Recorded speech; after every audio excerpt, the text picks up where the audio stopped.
On October 5th, 1996, a single-engine pilot circled a roughly 70-meter UFO for 12 minutes.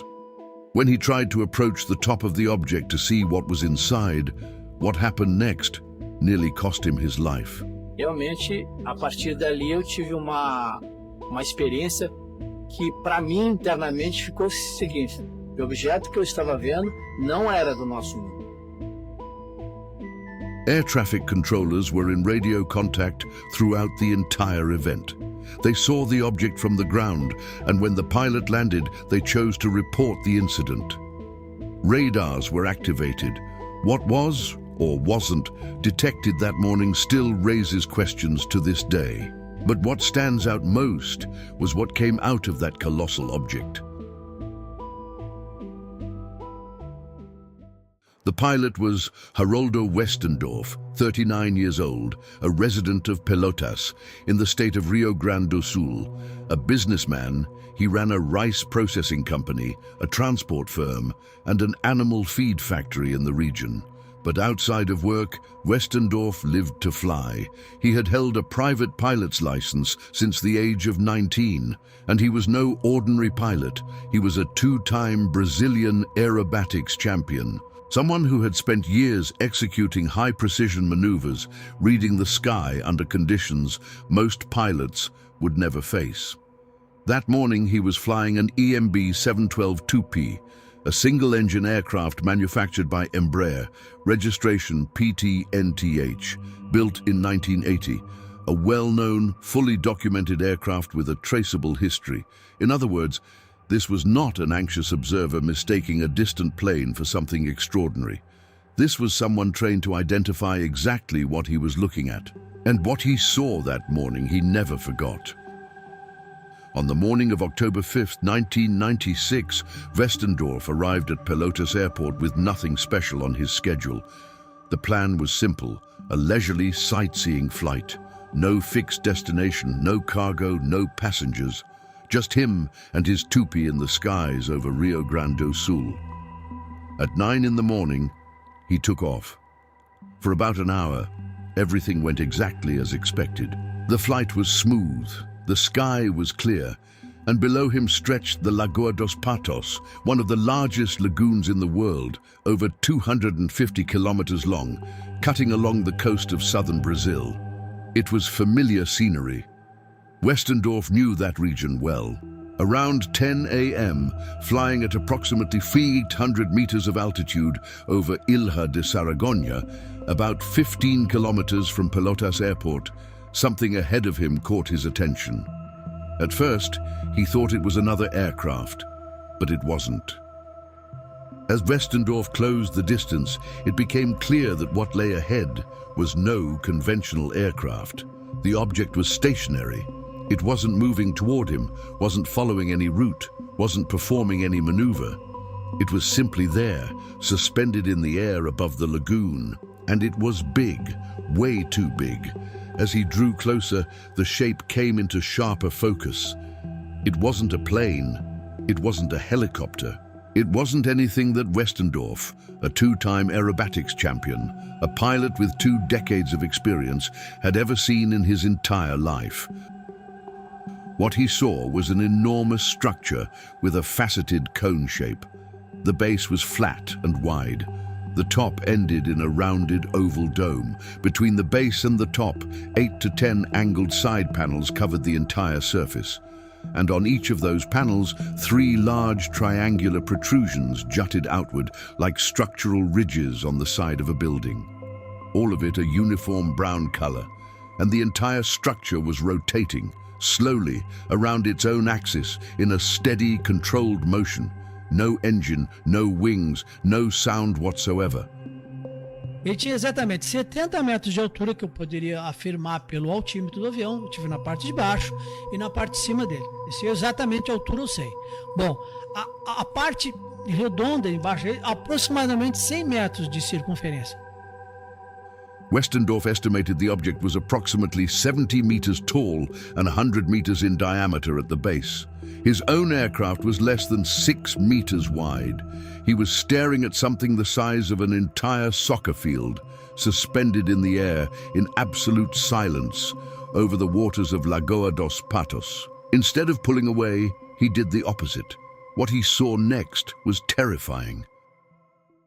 Westendorff decided to circle the object. For 12 to 14 minutes, he flew around the structure at a distance of roughly 300 meters, close enough to make out every detail of the surface, every panel, every triangular protrusion rotating slowly before him. The silence was absolute. No engine noise, no turbulence, no sign of propulsion. For a pilot accustomed to the constant roar of a single-engine plane, that silence was, in itself, deeply unsettling. And then the dome opened. Aquela curva de cima abriu, desapareceu, seja lá o que for, é o que aconteceu. Aí lá de dentro saiu aquele famoso, que todo mundo vê, o famoso disco voador. Ah, de dentro? Então você chegou a ver essa abertura? Aí saiu um objeto, inclinou-se a 45 graus e a velocidade espantosa. É assim, ó. Na nossa tecnologia de hoje, pelo que eu conheço de aerodinâmica, de física, porque a aviação ensina isso, nós não temos hoje condição, a física hoje, a aeronáutica não tem condições de acelerar aquela velocidade de zero, aproximadamente Mach 10, 12 mil km por hora. É impossível. Westendorff can't explain how. He says he never noticed the moment it opened. He simply looked up at the top and it was open. From inside, two objects emerged. They were shaped like two stacked plates, exactly what you picture when you think of a flying saucer. They shot upward at tremendous speed and disappeared. And then came the curiosity. If two objects had come out of there, what else was inside that structure? Westendorff, driven by curiosity, made a decision. He pushed the throttle, began climbing, and pointed the nose of the toupee toward the opening at the top. He wanted to see what was inside. That's when the object reacted. The structure began spinning faster, and from the same opening where the discs had emerged, a column of reddish, undulating rays burst through. Westendorff pulled back. To this day, he doesn't know what that was. He doesn't know if it was retaliation. He doesn't know if it was a warning. He doesn't know if it was simply part of how that thing operated. What he knows is that he abandoned the maneuver, and shortly after, the object simply left. With no transition, no gradual acceleration, the structure that had remained stationary for more than 12 minutes vanished into the sky at virtually the same speed as the discs it had launched moments before. The sky above Lagoa dos Patos was empty again. Westendorff leveled the plane and headed back to Pelotas. 15 kilometers away at Pelotas Airport, 3 men had been following everything through binoculars and listening to Westendorff's excited voice over the radio in real time. While Westendorff circled the object above Lagoa dos Patos, he wasn't alone. Over the radio, the Pelotas Airport control tower had been tracking his every word. And at some point, one of the controllers looked out toward the lagoon. What he saw made him reach for the binoculars. The 3 men in the tower were Ayrton Mendes da Silva, Jorge Renato Dutra, and Gilberto Martins, all employees of Infraero, Brazil's airport authority. Ayrton Mendes da Silva, the tower operator, was the first to notice. Daqui, o aeroporto estava sendo um objeto na forma de triângulo com vértice superior arredondado. E uns 10 ou 15 minutos depois, esse objeto sumiu na vertical. Even before reaching for the binoculars, what caught his attention was the shadow. A massive shadow projected over the lagoon. Far too large to belong to anything conventional. In the words of one of them, it was roughly the size of a football stadium. Ayrton grabbed the binoculars and pointed them toward the lagoon. What is that? What he described was consistent with what Westendorff had been narrating over the radio in real time. An enormous structure, pyramid-shaped, with a rounded upper section. 3 men, on the ground, 15 kilometers from the object, seeing the exact same thing the pilot was describing over the radio at that very moment. During the flight, Westendorff also made contact with Sindacta 2 in Curitiba, the Integrated Air Defense and Air Traffic Control Center responsible for southern Brazil. Unlike Pelotas Airport, Sindacta 2 has long-range radar capable of covering the entire area above Lagoa dos Patos. Westendorff reported the event and requested information. The response was straightforward. The object was not being detected. A structure the size of a football stadium, seen simultaneously by a pilot in the air and 3 personnel on the ground, simply wasn't showing up on the region's most sophisticated air monitoring systems. When the object disappeared, the tower lost all visual contact, and there was one final question to resolve. Speak up or stay silent. In the words of one of the controllers, "If the local support staff hadn't confirmed the sighting, I wouldn't have filed a report." They chose to speak. What happened next suggests someone was listening. What happened over Lagoa dos Patos on October 5, 1996, had national repercussions. The case circulated in the Brazilian press. Westendorff gave interviews. The Infraero employees publicly confirmed what they had witnessed, and the Ministry of Aeronautics was questioned. The response was silence. No public statement was issued, no conclusions were released, no explanation was offered. Not to Westendorff, not to the 3 Infraero employees, and not to the public. And so we returned to the radar. During the flight, Westendorff contacted Sindacta 2 in Curitiba. He reported what he was seeing. He asked for information. The response was that the object was not being picked up, and here arise questions that remain unanswered to this day. Did Sindacta 2 deny detection because there genuinely was nothing in the systems, or because there was something that couldn't be confirmed? If the denial was genuine, it raises an even more disturbing question. Conventional radars detect objects by the return of radio waves.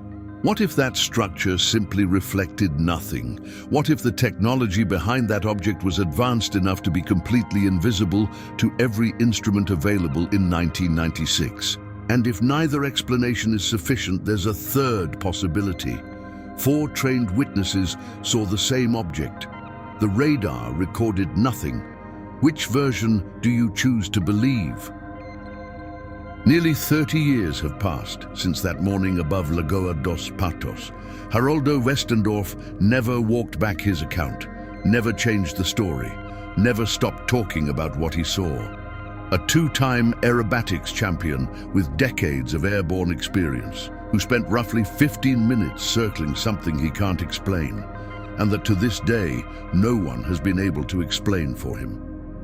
The 3 Infraero employees also held to their accounts.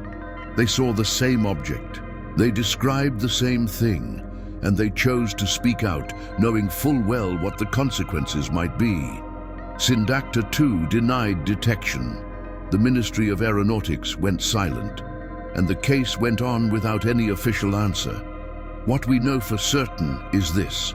On the morning of October 5, 1996, 4 trained individuals observed the same object in the sky over southern Brazil.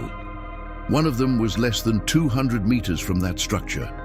All of them described the same thing. None of them ever changed their story. What we don't know is what it was. Was it an experimental aircraft belonging to some world power, tested in secret over a lagoon in the Brazilian interior? Was it an atmospheric phenomenon capable of simultaneously fooling an experienced pilot and 3 air traffic controllers? Was it something our technology still has no framework to categorize? Or was it exactly what Westendorff believes it was? We don't have the answer. But you, having just heard everything that pilot witnessed that morning, what do you think was in the sky above Lagoa dos Patos? If this case intrigued you, leave a comment below. I want to know what you think Westendorff saw that morning. If you're new here, subscribe to the channel and hit the like button. There are plenty more cases like this one on the way.